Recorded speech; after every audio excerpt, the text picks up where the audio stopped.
বিয়ের আশীর্বাদ থেকে প্রতিটা মুহূর্তে তোমাদের সাথে আমি শেয়ার করলাম। কালকে বিয়ে হলেও আজকে কিন্তু ও শ্বশুরবাড়ি চলে যাবে। দেখতেই পাচ্ছ ও কতটা কান্না করছে। তো এই মুহূর্তটা দেখে কিন্তু খুবই খুবই খারাপ লাগে, ভালো লাগে না, মনে অনেকটাই দুঃখ হয়। যদিও বয়স মেসেজটা দিতে দিতে আমার ভালো লাগছে না, কেন জানি মনটা এত, ওকে আমি ছোট থেকে দেখতাম, তো এতটা বড় হয়েছে।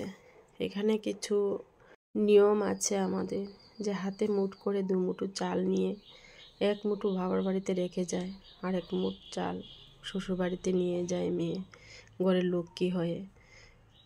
তো দেখো দিদি কিন্তু খুবই খুবই কান্না করতেছে। দিদির সারাটা দিন প্রতিটা কাজের মধ্যে ও হাত বাড়াতো।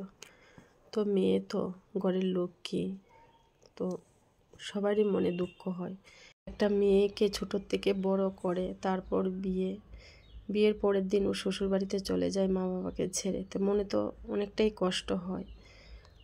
তো ওকে কিন্তু এখন আশীর্বাদ করার পর শ্বশুর বাড়িতে রওনা করে দিল। ওর ভাইকে ধরে ও জড়িয়ে এতটা কান্না করলো।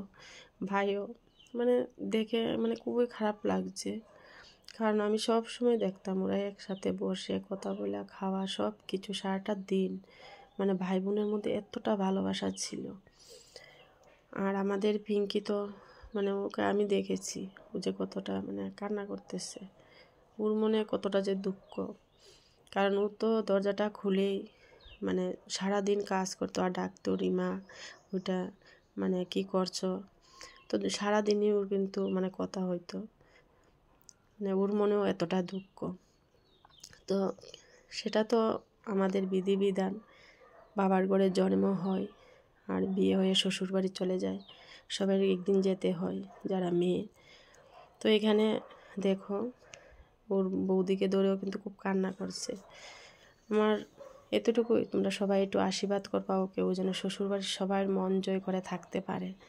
তো আমার ভিডিওটা আমি কিন্তু এখানেই শেষ করলাম আজকের মতো। Tata, bye bye.